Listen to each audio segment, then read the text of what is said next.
Good afternoon, everybody. Thank you for joining us on this Friday afternoon for our Exploring Spiritual Life online, the Chat with the Chaplaincy panel. I want to thank you all for coming today. Just another note that we are going to record the conversation so that we can share it with, share the portion where our chaplaincy team is answering questions so that we can share that part of the conversation with folks who can't be here today, whether or not they have a class conflict or they're just zoomed out or they have a personal commitment. We want to be able to share this with others as well. My name is Zach Cole. I'm the Chief of Staff in the Office of Spiritual and Religious Life. This is a part of a global community connections series that our office has partnered with International Student and Scholar Services for this semester. So it's just a pleasure to welcome you all here. And before I turn it over to the Religious and Spiritual Life team, I want to turn it over to Amber Cordell to let her introduce herself and ISSS. Thanks, Zach. I'm Amber Cordell. I'm the Associate Director of Programming and Support in ISSS. And our office not only does immigration support, but we also offer cultural and adaptation programs, as well as intercultural communication workshops. And we have a virtual events page on our website and Instagram and Facebook and a bi-weekly newsletter. So definitely stay tuned, and we would love to see you at some of our events, including our coffee hour that we co-host with OSRL every Friday. Everyone's always welcome to that. So thank you. Nice to see you all. And maybe I'll just turn it to two of my other colleagues. They help organize our weekly international coffee hour program that Amber mentions every Friday at noon. It's just a chance for you to drop in, connect, ask questions, just have a cup of coffee and conversation with somebody. And during the non-COVID time, when we're back on campus, it's a time to share a meal together and learn about different offices on campus. So we hope to resume that next year as well. But I just want to let my colleagues Glenn and Loanne introduce themselves briefly.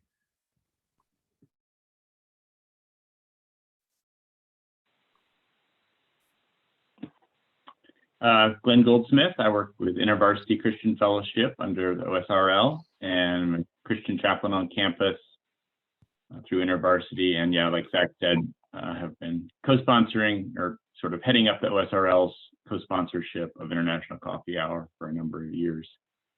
I work mostly with graduate and professional school students and faculty, so you fit that demographic. And well, no matter what demographic you fit, I'd be happy to talk to you, but especially work with graduate and professional school students and faculty. Hi all, my name is Loanne Huang. So I'm working with InterVarsity too, and it's really, really like happy to meet all of you today. And also, like Jack and Amber said, me, Glenn, and Jack and Amber that we organize coffee hour every Friday. And I'm working mainly with international student and visiting scholar. So that like a campus community for them. It's nice to meet you all. Wonderful. Thanks so much, Loanne and Glenn and Amber. And so I will turn it over to the Dean of Religious Life and University Chaplain, Reverend Greg Mcgonagall, who's going to give a little bit of an overview just of some of the new directions OSRL is heading in, and then we're going to introduce our chaplaincy team. So Greg, if you want to take it away. Thank you so much, Zach, and everyone. It's a pleasure to be with you all this Friday afternoon, making it through the end of another week in this strange time. And yeah, I'm Greg Mcgonagall. I'm the Dean for Religious Life at Emory. I'm in my second year here, delighted to be here. And we always enjoy working with the Office of International Students and Scholar Services on whatever we can. We really see our office as in service to the global community that really is Emory. And we're always delighted at our connections with international students and scholars. And we always try to be part of the international, come and actually greet international students at the international student coffee hour every semester. And I think this is our form of that this semester, because things are just so strange. But we thought it would be the opportunity to sort of have members of our chaplaincy team introduce themselves a little bit and say a little bit about who we are and the work that we do, and then just really kind of have an open panel conversation on any questions that people might have about spiritual life at Emory, or anything related to the times that we're in, or personal questions about spiritual growth that people might have. I can just say that, I've been at Emory for about 2.5 years. I'm a Unitarian Universalist minister, but my role is really to support all spiritual traditions and philosophical identities and communities on the campus. I'm part of a wonderful multi-faith team that we have. We'll have about 10 chaplains and staff in the Office of Spiritual and Religious Life. We have staff chaplains who will work with the major religious traditions on our campus. And then we also have a circle of religious life affiliates that includes Glenn and Luann, actually, and about 20 colleagues in that circle who work closely with Emory through our office in supporting mostly Christian and Jewish religious communities of different branches and denominations. And then we have many signature programs, interfaith programs that are offered through the office, long-standing programs like the Interreligious Council, and a travel program called Journeys of Reconciliation that looks at peacemaking and social justice travel. But our office really also exists to support religious diversity through through programming, through education, through policy, advocacy on campus, the advocacy for space, and other dietary needs and other considerations that students, faculty, and staff have around religion and spirituality. And it's always a delight to work with our community that is such a global community and really has so many different backgrounds. And we think it's very much part of the educational mission of Emory to be learning about our different traditions and backgrounds and cultures. And there's always seems something to learn and something to be engaged with. And as I don't know if I mentioned, but we have something like 30 different student spiritual and philosophical communities on the undergrad and the graduate level. So many different opportunities to engage. And we're always happy to help new groups come together or new initiatives and programs. Some of our best programs are really student-led. And so we really exist to kind of support and facilitate that. But I'm sure I've left things out and there's much more to say. So I think maybe it would be helpful if the rest of our team introduced ourselves, and happy to do other introductions as well. But I might pass to Shweta first. Thank you. Hi, everyone. My name is Shweta Chaitanya, and I am the Hindu chaplain at the Office of Spiritual and Religious Life. I'm fairly new, just a few weeks old into the position, but also here as part of the rest of the staff to support students, faculty, thank you, students, faculty, staff, and including alumni. I mean, really just anyone part of the Emory community in any way, really, spiritual and otherwise as well, whatever students may come with or whatever anyone may come with. So I'm very excited to be working with the team at OSRL. I will pass this along to Jordan. Hi, everyone. My name is Rabbi Jordan Brownig. I am the Jewish chaplain on campus and a campus rabbi. I use the he series pronouns. I am just delighted to be part of this team.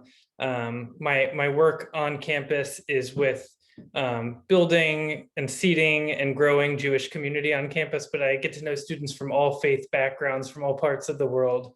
And I'm just coming from being on campus. And as spring is coming, I'm feeling this sense of excitement that the connections that we have all been craving will be coming soon. And so just trying to hold on to that hope and maybe spread it to others as well. So so happy to be here. Thanks for having me. I'm gonna pass it over to my friend Isam. Dr. Vade. Good afternoon and assalamu alaikum. May peace and blessings be on all of you. I am the Muslim religious life scholar, myself a three-time Emory alum, and I work with the Muslim community at Emory, the Emory Muslim Student Association and the Graduate Muslim Student Council. Also, am an advisor to the Emory Interreligious Council as well. Work with students, echoing what my colleague Shweta said, whatever students come with, we're here to assist, and where we can assist, we assist, and where we cannot, we find resources to assist. So that is my brief introduction, and I will pass it on to my colleague, Priya. Thank you, Isam. Hi, everyone. My name is Priya. I'm a Theravada Buddhist monk and the Buddhist chaplain at in the Office of Spiritual and Religious Life. I primarily work with the Buddhist community, with the Emory Buddhist Club, but also, as my colleagues have said already, the office and also myself are open to all students and the entire Emory community. So just here to offer my presence and listen to stories from everyone. I don't know who, oh, and I pass to Maury. Thank you, Priya. Hello, everyone. My name is Maury Allums, and I am the music director for the Office of Spiritual and Religious Life, and also choir director for Voices of Inner Strength, which is our undergraduate choir, college gospel choir. And I've been serving the community for several years. And I look forward to any and every opportunity to serve the community musically. One of the offerings that we currently have is our midweek p.m. from 12 to 12:15. And it just gives you an opportunity to escape from the rigors of your week and just to take a deep breath and exhale so you can gather yourself for the remainder of the week. And I too look forward to serving everyone, anyone on this campus. It's been a wonderful opportunity to be able to serve you, and I look forward to meeting some of you in the future. And with that, I will pass to, did everyone get their opportunity? Here we go. I think everyone on our team did, but Yes. thank you, Maury. But Kimberly Stevens, is it? Would you like to introduce yourself?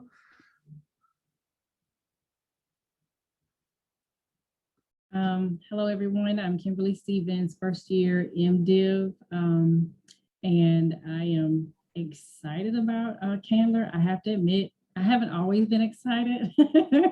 I started this process kicking and screaming. I had to leave my job in the middle of a pandemic, and then they all get to work from home. So yeah, I was a little bit upset, but this has been a very enlightening experience. Just Candler itself, not only the MDiv program, but the Candler as a whole has really taught me all aspects of ministry.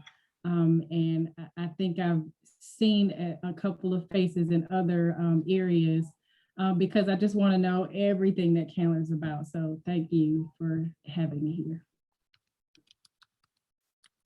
Well, great. Well, we're delighted to have you here, and delighted that everyone's here. And we may have more international students that will potentially join us throughout the hour, or just any other Emory students as well. We publicize this widely, but also know that it's a Friday afternoon, and you know, in this strange time. But in as much as we're all together, we thought that it might be helpful to just explore some questions together that might be of interest to the Emory community. And since we're recording the session, we can also make this available asynchronously for other times and places in the world where maybe this isn't the best exact time slot.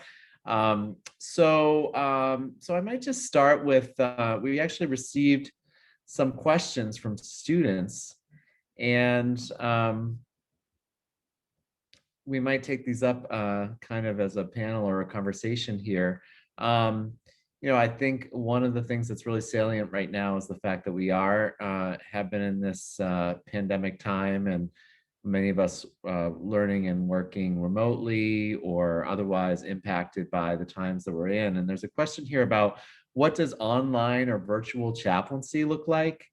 And what has been successful or not successful in this time? And I might say briefly, I feel like when a year ago, when we entered into the COVID time, many of our spiritual and religious communities did pivot into trying to have more online gatherings and activities. And we have a list of them on our website. Actually, if you go to religiouslife.emory.edu and go under weekly gatherings, you'll see a list of many of the online offerings that different communities are offering to try to be socially distanced and as safe as possible. But of course, that is usually not the way that we gather in spiritual life on campus. Usually we're in person. Often we're gathering around food, or there's other ritual that's bringing people together. That's our most normal way of being with one another. So it's really been quite a different time that we're in. And I mean, I think we could say there have been some silver linings to being online. We've done some alumni programs. We had a wonderful alumni program with our Voices of Inner Strength Gospel Choir that may not have happened if we were in person, just because it's a lot to travel back to campus and everything. But we had, 60 or 70 people who joined us online. And so things like that. We also, back last June, after the death of the murder really of George Floyd through the police brutality at that time, we had a vigil for victims of racist violence that had something like 2,500 people join the vigil. And again, if we had been in the chapel, capacity is 300, we would have been well maxed out, but we had many alumni join, I think faculty, staff, students, community members. So there have been some ways. And I think also from an interfaith point of view, I've noticed that in a lot of our programs, people of different faiths popping in to visit and experience something that maybe they might not do in an in-person format. Although everything that we offer is always open to anyone to come, I think sometimes it's just a little bit easier to pop into a Zoom room than it might be to cross a threshold into a ritual or a space that you're not maybe used to going into, although we try to make it as hospitable as possible. So I think it has been a good time for interfaith exploration, and I have been noticing people doing that. But I'm curious, anyone else in the conversation might want to add anything about what does chaplaincy look like in an online time?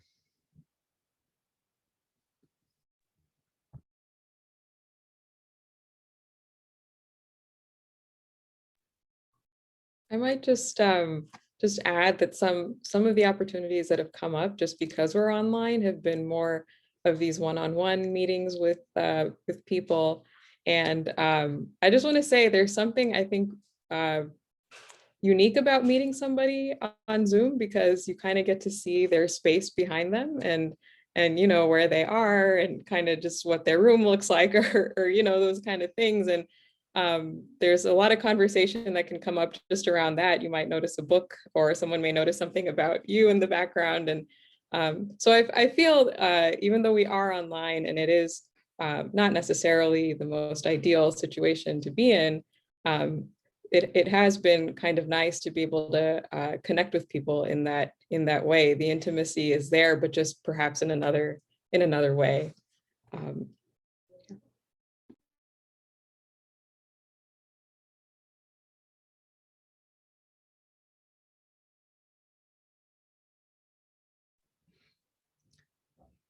Just another thing that comes to mind too is we've had the wonderful opportunity of having some intercollegiate opportunities that might not have been possible, or at least as easy or affordable if we weren't in an online way. So I know that I think connected with the Hindu community, there are some events coming up that are bringing together, Emory with Yale and Princeton and Georgetown and some other places. So we're able to do some of these some kind of online convenings. And even like in our Protestant worship service beloved community that comes out of OSRL, we have some wonderful guest preachers who are not here in Atlanta, but who are going to be able to Zoom in from where they are. So that's been one aspect to this time. But would anyone else like to add anything, either the benefits or the challenges of this different way of being? I'm happy to add a few thoughts. When we're looking at one-on-one contact, it is somewhat similar to one-on-one contact in person. But I will add that small things of hospitality, that we can do in our office, like offer a cup of coffee or a cup of tea or a bowl of chocolates or something to facilitate students and the student experience. There's something about human to human contact that cannot be replicated on Zoom.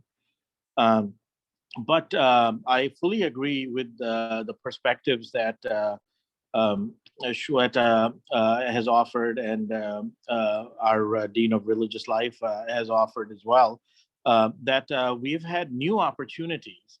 And we will, I think, even after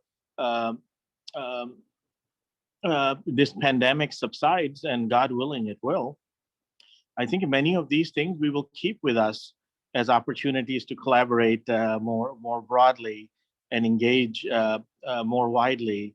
And always remember that everybody can't always be in the same space at the same time, to offer alternatives such as Zoom and Skype and all those other modalities as well. So just wanted to add that little bit of a perspective.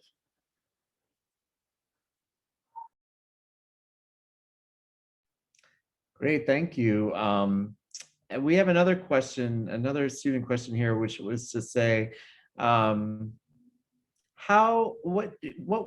has been a time that has been, extremely unusual, very destabilizing. People are, dealing with all kinds of challenges, great and small.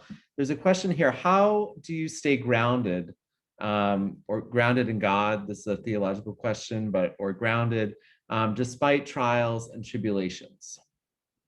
So how to stay grounded despite trials and tribulations. Anyone who'd like to respond? My ears perked up. I want to hear everyone's answers. No, but in all seriousness, it's been such a tumultuous ride this past year, and there have been so many ups and downs. And some days you're like, oh, things are going great, and then all of a sudden a wave of sadness hits you, and it really feels so much like grief, that that sort of unwieldiness and unpredictability of our lives right now. And for me, I think a spiritual practice that has been grounding and centering has been what in Hebrew is called hitbodedut, which is a sort of meditative walks through the woods, and spending time in nature and spending time alone in nature. I have 3 little kids, and so it's one thing to go like with them into the forest, and it's one thing to go by myself into the forest. And so I find that sometimes separating myself out and not bringing my phone with me and not thinking about, oh, that's beautiful, I'm going to take a picture of it and post it on Instagram, like just sort of really being like, I'm here, it's me, and I'm going to be with my thoughts, and I'm going to be in conversation with myself and that which is like beyond me. And that has been it has been a boon in a time that has been really unsteady for all of us.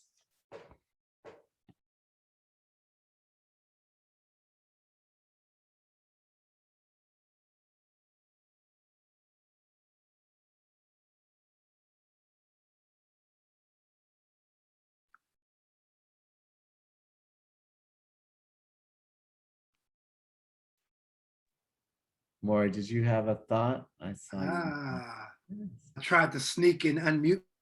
You saw. We saw.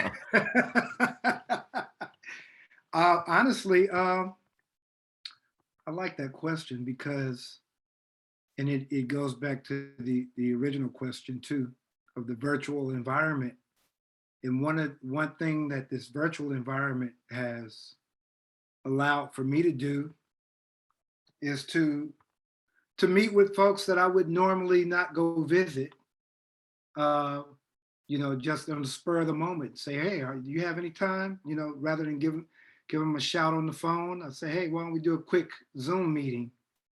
And either whether it be face to face or 2 or 3 of us, we gather on here, and it's something about there's still that sense of community, especially with those that you've had the opportunity to build relationship with.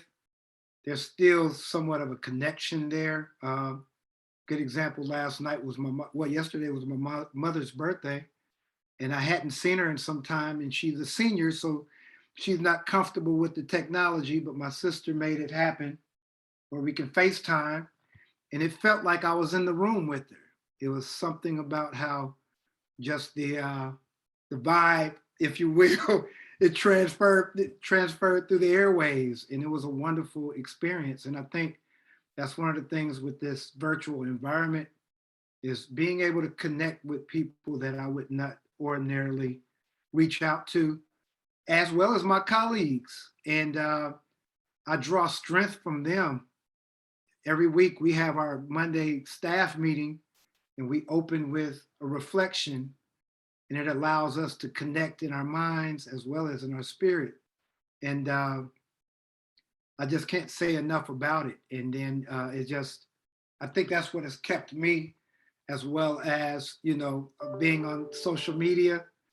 I've tried to make it a practice that when you see someone that has a trial that they're experiencing, when they say, please pray for me, I think it's so easy to just put the like button or the care emoji. I say, you know what, I'm making a habit to pray right then. And in doing that, it keeps me sort of centered in terms of a constant communication in terms of my prayer life. And that's been a way to help keep me centered and grounded. And like I said, just having just a wealth of persons that I can reach out to at any given moment to say, hey, just how are you? And just to see you smile like all of you are smiling right now. It just does my heart good just to see that. So that's my input on that. I can share a little bit. So I definitely love walks in nature and music. Those are 2 big passions for me. I also really like the Insight Timer app. I often will listen to a guided sleep meditation when I am feeling restless and anxious. That's been really helpful. One thing I try to do is balance gratitude and also letting myself feel what I feel and being vulnerable. So I try not to get too sucked into the depressing news constantly or things that make me upset, but I think it's important to count our blessings and be grateful. But sometimes I feel like some people don't want us to even be able to say, this is really hard. I'm having a sad day. Like when Jordan said, these things come in waves, and sometimes we just have to let ourselves say, I really miss my family, or I miss something. So, I never lose sight of how blessed I am, but I also let myself grieve or cry or reach out to people when I feel like I need someone to talk with. So those are a few of the things I've been practicing.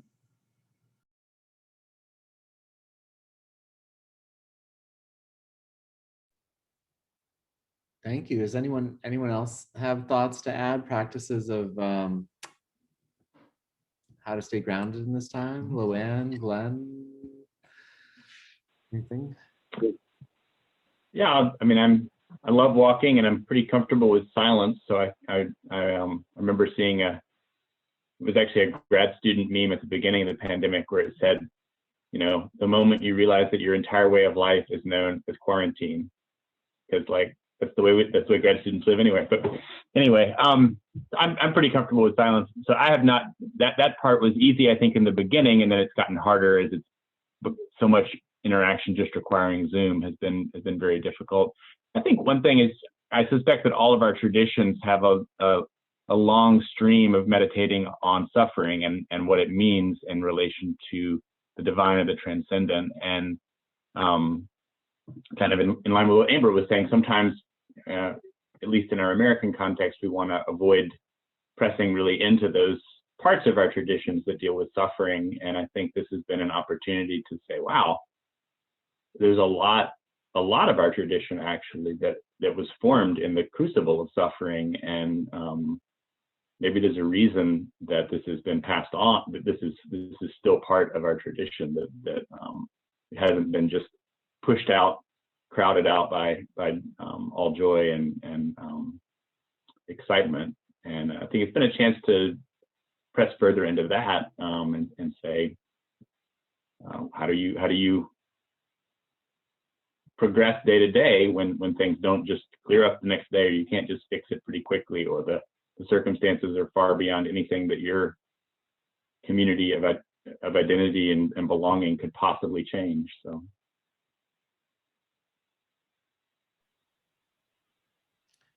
That's such a great point, Glenn. I mean, not to embarrass you, but Glenn actually preached a wonderful sermon a few weeks ago in our beloved community Protestant worship service that was in part about, being in the wilderness time. I think it might have been the first Sunday of Lent in the Christian tradition, and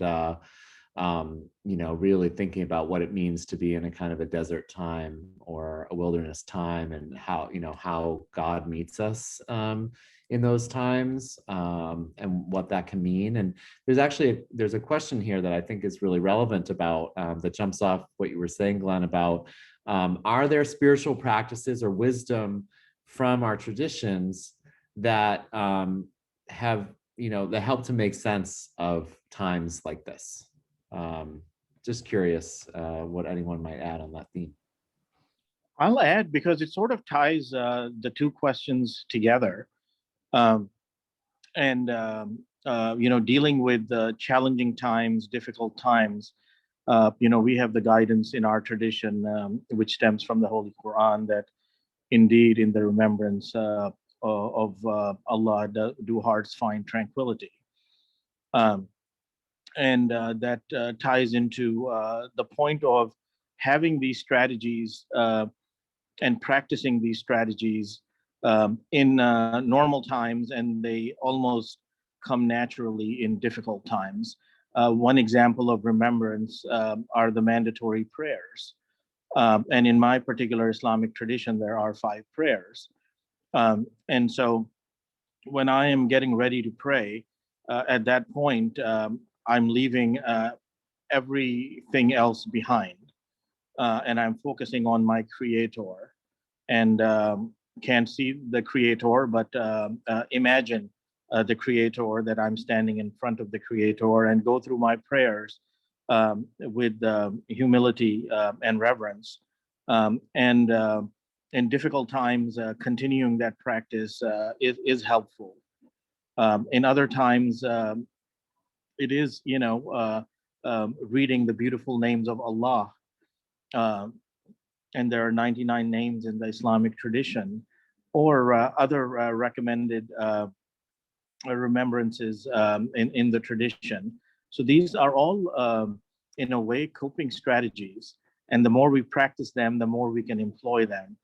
Beyond that, certainly I have felt in my own experience that I've needed more walks in nature, and, the hike up a mountain and down, etc. Just to deal with this stressful time where we can't be with our loved ones and friends on a daily basis, where sometimes we feel very isolated in the house, and the need to get out and connect, with nature, and lean on these practices that are in our traditions. They go all hand in hand.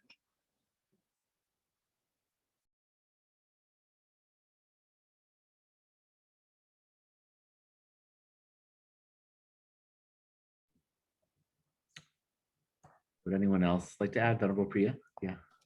Yeah, I think I agree with Dr. Isam that the two questions are actually connected.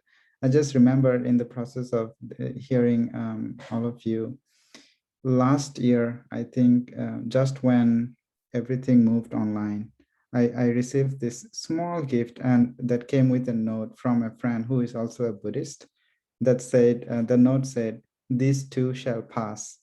So, it's one of the core principles of Buddhism, the principle of impermanence, a reminder that, but we all know that, right? In Buddhism, practicing for a long time, but to see that visually and from a Buddhist friend as a reminder sort of came to me at that point as a hope. Talking about these disturbing times and challenging times, I feel like when it's been going on for so long, I feel like what comes as a help is this sense of hope that this is going to pass at some point, and that even though it's so painful and difficult, that it is also impermanent. And so then the thought comes, how long can I stay grounded, or what else do I need to stay grounded in this challenging time? And I'll just say that for my personal practice, reading has been helpful. Not all the time, but sometimes it's been very helpful. And there are all kinds of books to read, right? But the ones that have been truly helpful to me in difficult times are the ones that made me feel calmer in my mind, in my heart, in my body, and also the ones that actually made me think, right? Adding to my perspectives. So I'll just share with you a book that I've been reading recently. It's called The Dharma of Poetry. And the writer is actually talking about a bunch of poems that are spiritual and meaningful from different traditions, East and West. So it just made me think how restricted I am in my mind, and talking about restrictions and limitations during this pandemic, but also in my mind, how restricting I am, how limited I am in my perspectives. That by reading this, I'm allowing myself to expand, allowing my perspectives to expand, looking at the world in different ways. So to me, personally, I think this kind of readings that add to my perspective, reading itself becomes a practice of contemplation, a practice of meditation, and then a practice of grounding myself.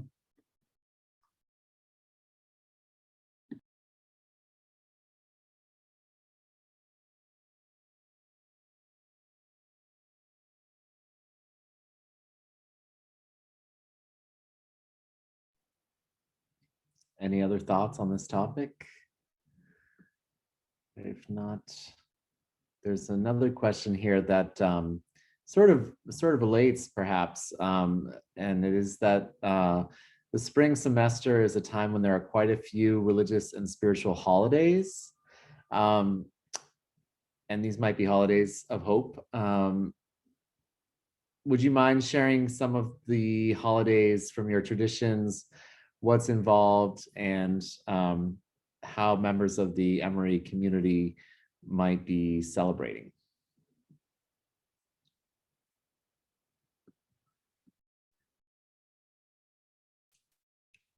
I might say a few words. To start off with, I think it's wonderful that the GSA has been holding these lunch and learns where we have chaplains and students and participating in these lunch and learns where you kind of get to learn and get a perspective on how different traditions celebrate different festivals.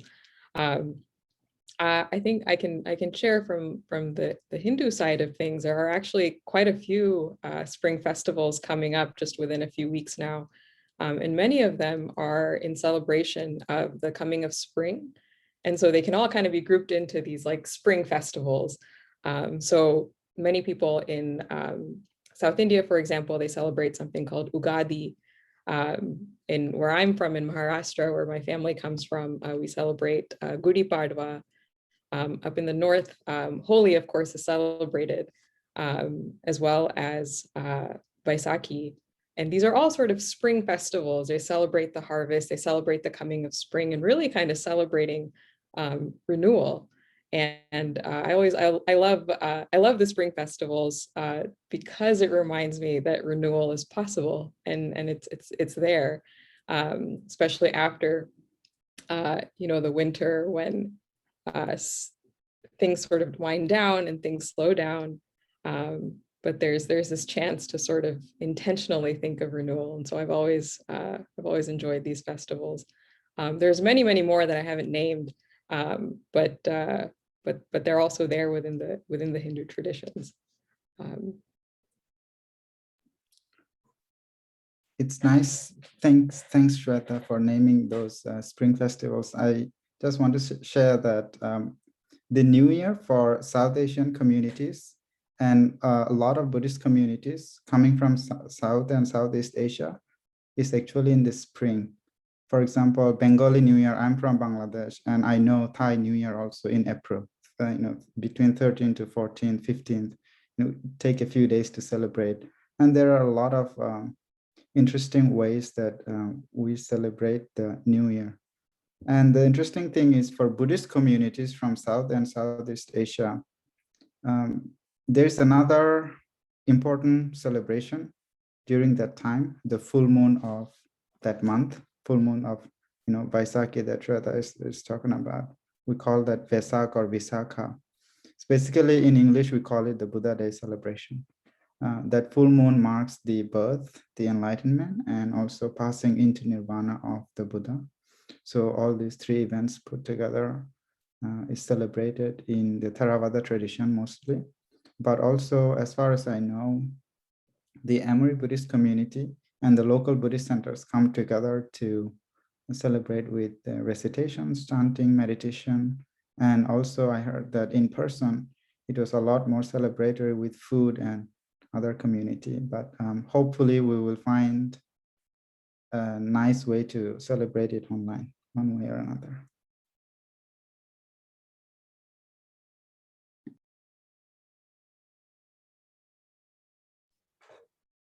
In a few weeks, we'll be celebrating in the Jewish world the holiday of Pesach or Passover, which is a commemoration of the people moving from a place of narrowness and captivity into a place of expansiveness and freedom. And I think that's sort of a yearly cycle that we're on, and probably a cycle that we feel in our life in different moments of being like, oh, that was a narrow perspective, kind of like what Venerable Priya was saying about the limitations that we set in our minds sometimes, and realizing that, oh, there's room for expansion. But it's also called Chag HaAviv. It's sometimes called the festival of springtime. And there's, a sense of taking a parsley and dipping it into salt water. And parsley is just like that, those herbs that, if any of you are gardeners, that are just like starting to shoot up right now in the garden, and sort of recognizing the cyclical nature of harvest and of planting, and really a sense of hope that comes with spring every year. All the more so this year. Maybe not 2020. Maybe we didn't have a sense of hope pass over 2020, but this year really feeling that sense of, oh, when we plant in the garden now, that which has been planted in tears will be reaped in joy.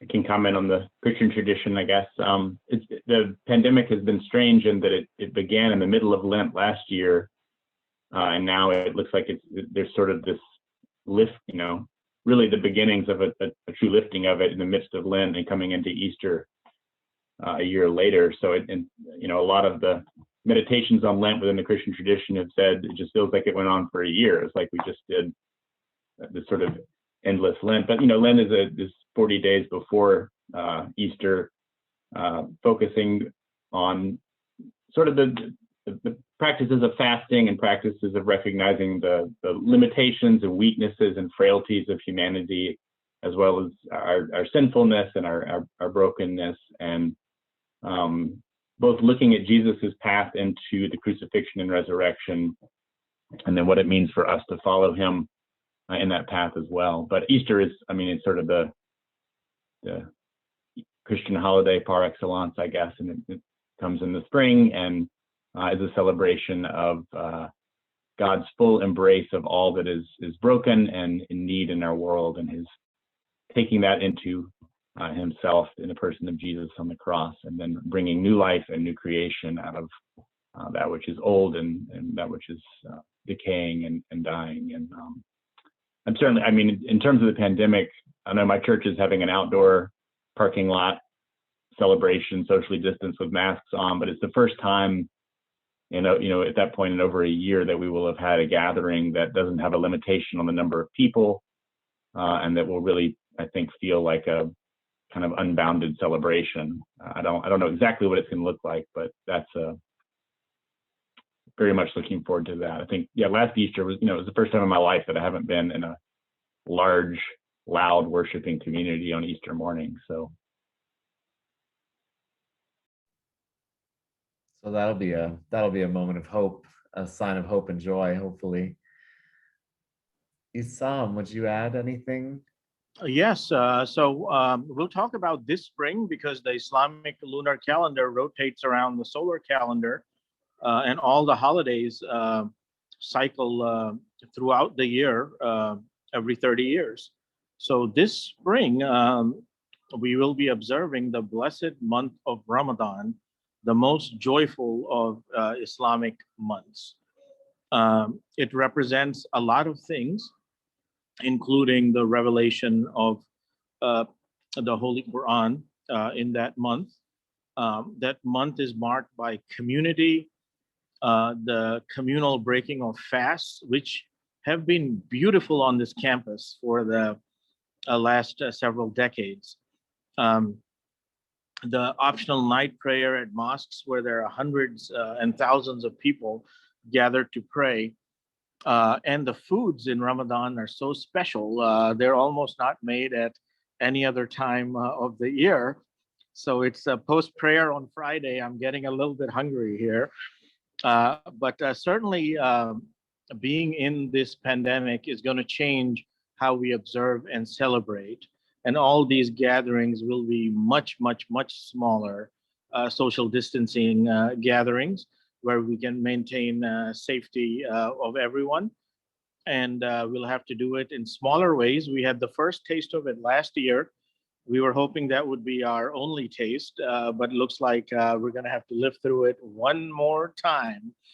But it is an absolutely festive month, and people wait for it all year long. And one of the hallmarks of Ramadan is that every good deed is rewarded multiple times over. So there's a lot of excitement about community, about food, about festivities, about the extra credit, and the Muslim community is definitely looking forward to it. We are at March 12th. In about 30 days, we will be in the blessed month of Ramadan.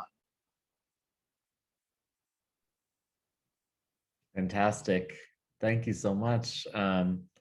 This has been such a rich conversation, and I've been thinking about, what might be a fitting way to end. And maybe it is that as we kind of anticipate and look forward to, pray for, hope for the end of the pandemic time, maybe we could each share something, maybe connected to our spiritual communities that we're hopeful for, or that we're looking forward to, something that we've missed, but that we hope for on the other side of the pandemic. And I was recalled earlier today to an event that happened at Emory last year, almost right before we shut down with COVID-19, which was an interfaith dinner series, a week of events. I remember I was one night I was at the same table as you were, Glenn, in the Bread Coffee House for a conversation, I think, about Christianity and economics, something like that.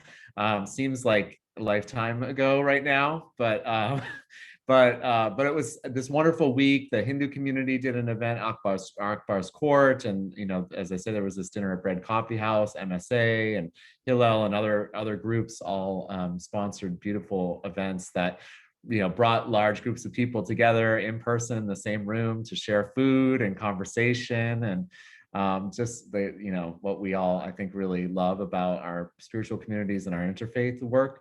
So that's something that I really look forward to. I pray that, at this time next year, hopefully we'll be able to do that kind of event again. But I don't know if anyone else has things that, some of you have mentioned them, but things that you would look forward to on the other side as things things return.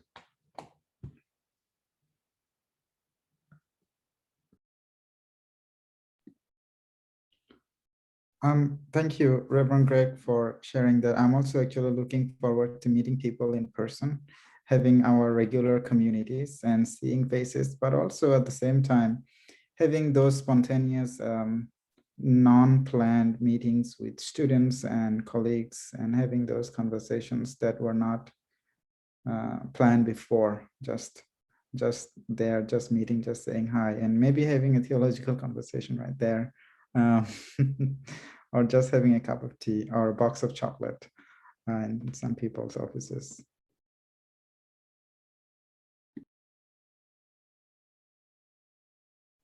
I'll say that there's a teaching by Rabbi Shneur Zalman of Liadi, who is the founder of the Chabad movement, that says that there are gates in heaven that are locked and can only be opened by melody and song. And I think that I'm not someone who has a great voice, but I really look forward to like being in a room full of people singing again.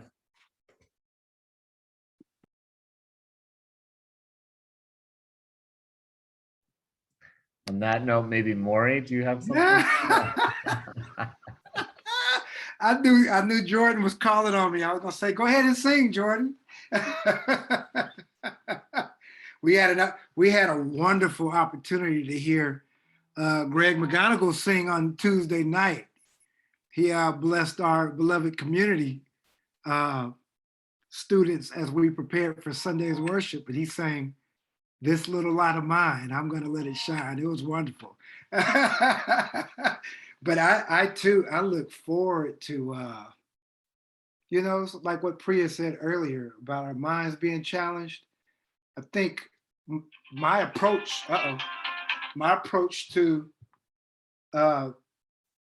what I've done for so many years in my practice when it comes to worship and expression, I think it's taking on an entirely new meaning. And one is this Wednesday meditation has really helped me to kind of, to learn how to really give voice to that. And it's just been a wonderful occasion, but I'm looking forward to all things new. I was thinking earlier when y'all were talking and the pandemic that we're that we're involved in right now, there's a scripture in Ecclesiastes that says, to everything there is a season and a time and purpose under heaven. And just knowing what we're experiencing now, we're going to look back on this someday and just, it'll just be written in a book or in text somewhere. And we'll say, wow, that was an experience. But guess what? We made it through it. Like who said that? Priya? Oh, I'm giving Priya all of the accolades today. This too shall pass. And that's what it's going to be at some point in time in the near future. We're going to look back and say that passed, and look at us now, and we're better as a result of it. And we have a larger loving community as the result of that too. So I'm looking forward to the community that's going to evolve out of this. I think what I'll add is a wish from the broader Muslim community that as President Biden says, vaccines will be available for the public starting May 1st. When we have Eid al-Adha, or the Feast of the Sacrifice in the month of the Hajj, that Eid, we might be all again be able to get together in person in larger numbers if the vaccination goes smoothly. And we'll keep the hopes up. Believers are always hopeful. So definitely looking forward to that opportunity. It may come almost 2 months and change after Ramadan ends. So let's see what happens, but we'll keep our hopes up.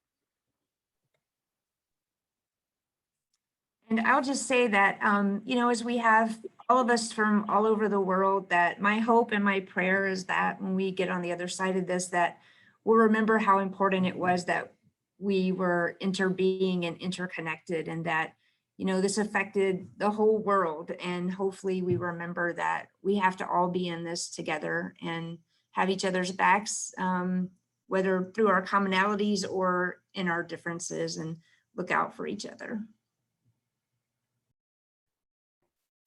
I'll just share a small little anecdote. Just the other day, I happened to run into a student for the first time that I'd been talking to on Zoom this whole time. And it was, I was with Rabbi Jordan, you might remember. The feeling was so overwhelming. I was so excited. It was just almost just surreal to see the student in person. And so if that's any indication of what things are going to be like when we're all able to meet together and really embrace that sense of togetherness, then I'm here for it. I'm so excited for that. And yeah, and I think just to echo everybody else, I'm excited to start Aartis again in person and sing together. It's wonderful how pervasive that is in all traditions, and I'm very excited for that.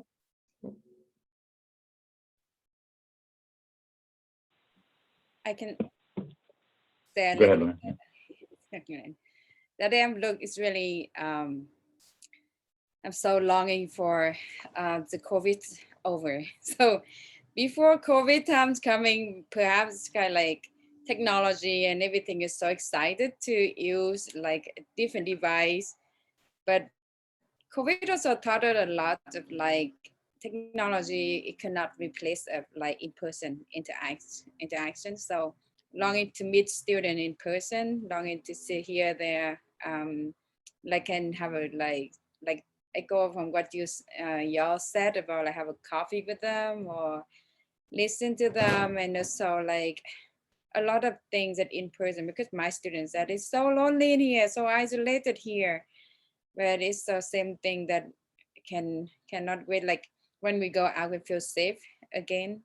Right now there is like another day talk with student, like it's gonna take a while for the people started like get used to come close to each other again, like to beloved the community, because it's hard, but also to see that it's so important.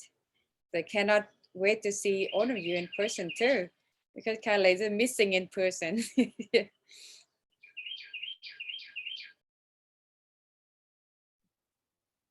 Thank you so much. I'm hearing a bird chirping. Is that that must be, maybe that's the conclusion of our time. Was there anyone else who didn't get to share something? But that's a beautiful way to end. The sounds of spring are resounding through our Zoom meeting here, perhaps, and reminding us to be hopeful for the days of beauty that are ahead of us. Thank you so much, Amber, and everyone, Luann and Glenn and Zach, for coordinating this conversation. And so wonderful to be part of it. Wonderful to meet you, Kimberly, and blessings to you, and best wishes in your program at Candler, and anything that we can do to be supportive of you or work together. I know that all of us would be delighted to do that. So great to be with you today. Thank you. Thanks for having me. Bye. And great. Thank you.